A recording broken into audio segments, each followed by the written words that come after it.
पुणी सक्रिय हेला मौसुमी आसंता 2 दिन भीषण वर्षा मौसुमी सक्रियता राज्य में विभिन्न स्थान में वर्षा संभावना आसंता 11 तारीख पर्यंत बा 7 दिन जाए अनेक स्थान में वर्षा सह गोटे 2टी स्थान में प्रबल वर्षा नहीं चेतावनी दिया जायछि।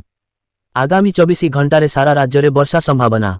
मयूरभंज में प्रबलरू अति प्रबल वर्षा पाई ऑरेंज वार्निंग जारी। मालकानगिरी, कोरापुट, गंजाम, गजपति, रायगड़ा, कलाहांडी, कंधमाल, सुंदरगढ़, केउंझर और संबलपुर 10 जिले में प्रबल वर्षा नहीं येलो वार्निंग जारी होईछि। अवशिष्ट 19 जिले में हालुका मध्यम धरणर वर्षा सह 30 रु 40 किमी झटका पवन बहिबा सह येलो वार्निंग जारी करिछि पाणीपाग विभाग। आसंताकालिठु बढ़िबो वर्षार परिमाण। आसंताकाली पाई केन्दुझर और मयूरभंज जिले में प्रबलरू अति प्रबल वर्षा नहीं ऑरेंज अलर्ट जारी करा जायछि।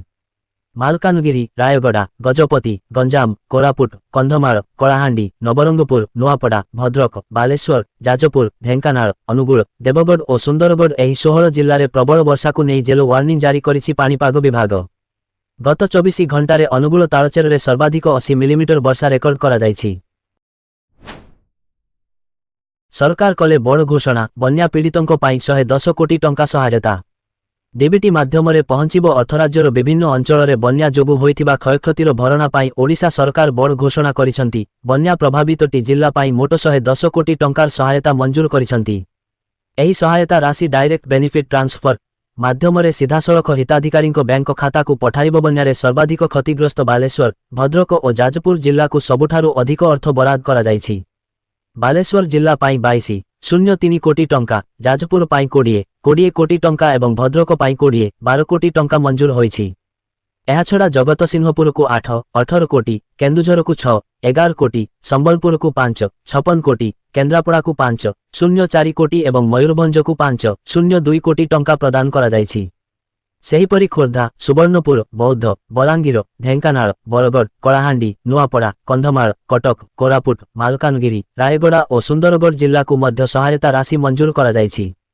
चलित वर्ष स्वाभाविक ठारू प्राय 65% अधिक वर्षा होइथिबारु अनेक नदीर जलस्तर एबे भी विपद संकेत उपरे रहिछि एवं बहु अंचल रे जल निष्कासन संपूर्ण होई पारि नाही।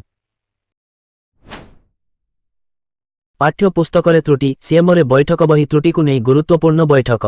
मुख्यमंत्री कार्यालय रे बसिला बैठक। गणशिक्षा मंत्री नित्यानंद गंड, उच्चशिक्षा मंत्री सूर्यवंशी सूरज एवं मुख्य शासन सचिव अनुगर्ग अंक सह वरिष्ठ अधिकारी माने बैठक रे उपस्थित अछंती। त्रुटिपूर्ण पाठ्य पुस्तक प्रसंग सह रेभेन्सा विवाद प्रसंग रे मध्य आलोचना कराजिबो। बड़ कथा हेउछि बही आरंभरू बा सूचीपत्र पूर्वरु वंदे उत्कल जननी ओ आम जातीय संगीत लेखा होइछि। वंदे उत्कल जननी रे घन घन वनभूमि को घन वनभूमि लेखा होइथिबा बेले जातीय संगीत रे उत्कल बनान मध्य भूल रहिछि। एथिपाई मुख्यमंत्री मोहन माझी क्षोभ प्रकाश करिसंती। आहुरी प्रथम श्रेणी रे वर्णमाला स्वरवर्णर अ रु आरंभ हेउथिला एवं व्यंजन वर्ण ल रे सरुथिला। पिला भी ओडिया अक्षर सबुकु एभଳି अ रु ल पर्यंत मने रखुथिले। हेले एथर प्रथम श्रेणी रे से सबु स्वरवर्ण की व्यंजन वर्ण नाही। बरन पिलांकु प्रथम श्रेणी रे जेउ बही झुलना बिना एक पढ़ा जाउछि सेथिरे प्रथम अक्षर च रु पिलांकु अक्षर शिखा जाउछि। एहा परे रहिछि ट म ग ओ र। एहा परे जाई आसुछि अ ओ आ एवं ता परे झ ओ क।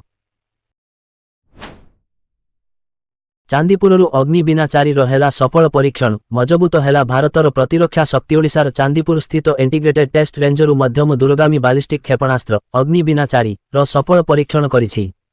प्रतिरक्षा मंत्रणालय अनुसार स्ट्राटेजिक फोर्सेस कमांड र नेतृत्व रे एही परीक्षण करा जायथिला। प्रतिरक्षा मंत्रणालय कहिछि जे अग्निबिनाचारी क्षेपणास्त्रर परीक्षण समस्त ऑपरेशनल और प्रजुक्ति भित्तिक मानदंड को सफलतार सह पूरण करिछि। एही परीक्षण स्ट्राटेजिक फोर्सेस कमांड अधीन रे करा जायथिला। अग्निबिनाचारी हेउछि 2 पर्याय विशिष्ट एक सरफेस टू सरफेस बालिस्टिक क्षेपणास्त्र। एथिरे सॉलिड फ्यूएल रॉकेट मोटर व्यवहार करा जायछि। एही क्षेपणास्त्र प्राय 4000 किलोमीटर दूरर लक्ष्य को भेद करिबार क्षमता रखिछि। एहा पूर्वरु जुलाई मासरे ओडिशार चांदीपुर स्थित इंटीग्रेटेड टेस्ट रेंज रे Pinaka long range guided rocket रो सफल परीक्षण करिथिला। जुलाई 8 तारिख रे होइथिबा एही परीक्षण रे 60 किलोमीटर सर्वनिम्न दूरता पाई परीक्षा करा जायथिला। प्रशांत महासागर सुपर टाइफून डलफिन जापान मुहा भारत में मौसुमी वर्षा हेब प्रभावित। प्रशांत महासागर में सृष्टि होइथिबा सुपर टाइफून डलफिन जापानर डाइटो एवं र्योक्यू द्वीपपुंज मुहां होई द्रुत गति रे माड़ी चलीछि। पाणीपाग विज्ञानी माने एही झड़ संपर्क में सतर्क सूचना जारी करिसंती।